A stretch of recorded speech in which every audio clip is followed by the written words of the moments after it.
Il y a lieu aujourd'hui pour les États de se questionner sur la manière d'intervenir en faveur de la diversité dans l'environnement numérique. Je dirais que c'est un des grands enjeux du moment. Dans les 20 dernières années, la culture, la transmission de la culture, l'accès à la culture s'est complètement bouleversé.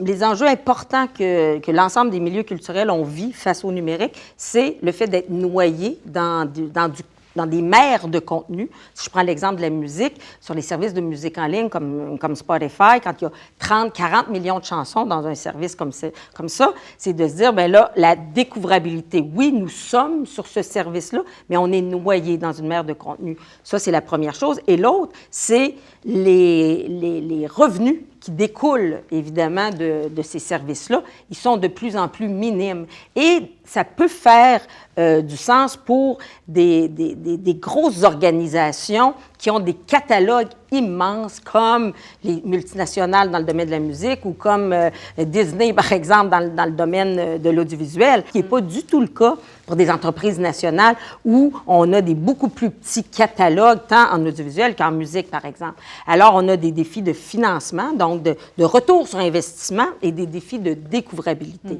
Là, maintenant, on le sait, la culture, ça passe par le numérique et les petites cultures nationales comme la nôtre, on ne fait pas le poids dans ces univers de plus en plus concentrés. On veut tout simplement avoir des règles qui permettent à l'ensemble de la filière, de ceux qui créent la culture et qui la produisent et qui la distribuent, qui aient les conditions gagnantes pour pouvoir continuer à le faire. On ne parle plus d'audiovisuel, on ne parle plus de livres, on parle de produits numériques.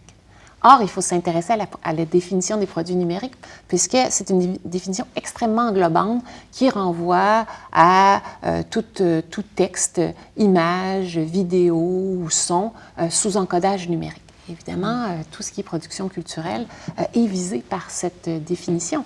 You'd want to make sure that a free trade requirement that applies to e-commerce is not so widely drafted that it would preclude us having special measures to support local audiovisual content or musical content that is cultural in its nature.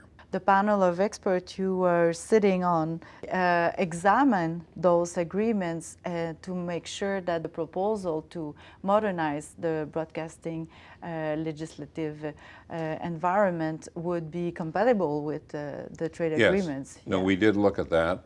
And we're comfortable in how our report would mesh with those sorts of agreements. And one of the reasons why we're comfortable is that we're saying that when it comes to the imposition of Canadian content requirements on foreign streamers, for example, that we're not intending to impose higher requirements on them than we impose on our own Canadian broadcasters or Canadian streaming services. Mm-hmm. So they wouldn't be able to argue that there's a real discrimination against the foreign streamers. They and the Canadian would be all subject to similar support measures for Canadian content. On a eu de bons signaux de la part de notre gouvernement. Dans l'ALENA, on a eu le maintien, évidemment, de l'exemption culturelle là, telle qu'elle était pratiquée depuis déjà presque 30 ans. Mais il ne faut jamais oublier qu'il y a un jeu de négociation dans tout ça, que la culture, évidemment, a un poids économique quand même important, mais il y a d'autres aspects, évidemment, les producteurs laitiers, la foresterie, et on a souvent peur que la culture puisse être un produit, c'est-à-dire un secteur qu'on va laisser tomber au profit d'un autre. Il ne faut jamais tenir pour acquis que ce qu'on a eu par le passé, ça va continuer. Il faut continuer à être vigilant. Le souci en ce moment, c'est que les États ne sont peut-être pas suffisamment prudents et ne sont peut-être pas suffisamment alertés sur l'impact de tels engagements en matière de commerce électronique sur le secteur de la culture. Je dirais que c'est un des grands enjeux du moment, mais qui démontre aussi la grande pertinence de la Convention parce que les objectifs et les principes que l'on a formulés il y a 15 ans maintenant sont encore tout aussi valides.